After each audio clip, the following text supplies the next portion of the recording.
د کورنۍ پلټنې عمومي ریاست چې د مالیې وزارت له کلیدي ادارو څخه شمیرل کیږي د مالی کال په جریان کې په دوامداره توګه د مالی او حسابي فعالیتونو د څارنې او ارزونې دنده په غاړه لري. دغه ریاست له مالی معاملات څخه د منظم یعنی څارنې په ترڅ کې هڅه کوي چې د مالی معاملو له شفافیت، حسابي وضعیت، د عایداتي باقیاتو او لګښتونو، د اسلامي امارت د اقتصادي کړنلارې د تطبیق، د عامه منقول او غیر منقول شتمنیو څخه د ساتنې او ښې ګټې اخیستنې او په ټوله کې د مالیې وزارت د اړوندو ادارو په چارو کې د چټکتیا رامنځته کولو، د عوایدو د زیاتوالي، د بودیجې د ټینګښت او مصرف په تړاو څارنه وکړي او ډاډ ترلاسه کړي. د اسلامي امارت له واکمنېدو وروسته دغه ریاست د فساد سره د مبارزې او شفافیت رامنځته کولو برخه کې غوره لاسته راوړنې لري. د هیواد د پلټنو په تاریخ کې د لومړي ځل لپاره د مالیې وزارت د کورنۍ پلټنې عمومي ریاست په خپلو چارو کې د بشپړ شفافیت رامنځته کولو او د مسؤلینو د خپلسرو کړنو د مخنیوي په موخه د پلټنې اطلاعاتي مدیریت کې د MS پرمختللي اصلي سیستم څخه کار اخیستل پیل کړي دي. د کورنۍ پلټنې عمومي رئیس وایي خاطر بهبود از اداره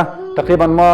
دو سیستم را اینجا ایجاد کردیم که یکی سیستم AMIS است که آدیت انفارمیشن منیجمنت سیستم است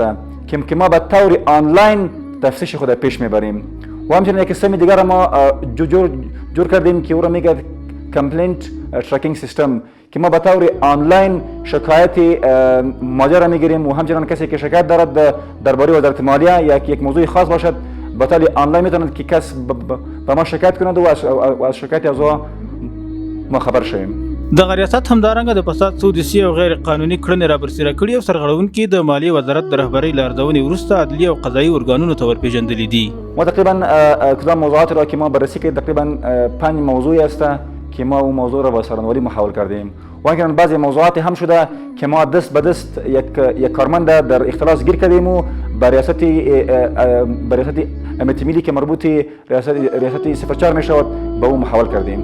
د یاد ریاست له لوري د کارکونکو د ظرفیت لوړونې په موخه د زده کړو بیلابیلو پروګرامونو له لارې په بیلابیلو برخو کې لکه د پلټنې او محاسبې اساسات، د کمپیوټر اساسات، د بودیجې او خزاینو پلټنه، د ګمرکونو او عوایدو پلټنه او د نوي ګمارل شوي کارکونکو لپاره د پلټنې سیستم په تړاو معلومات ورکول شوي دي. تفتیش وزارت مالیه صرف یگانه مرکزی است. ما در ولایات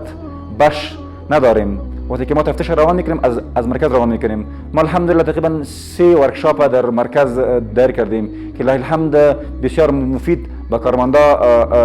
تمام شده است. د یادونې وړ ده چې د مالیې وزارت د کورنۍ پلټنې عمومي ریاست د فساد په وړاندې د مبارزې پیاوړې اراده لري او په ټول قوت سره هڅه کوي ترڅو د دولت عواید په سمه توګه راټول شي او سرچینې په ګټوره توګه په مصرف ورسیږي.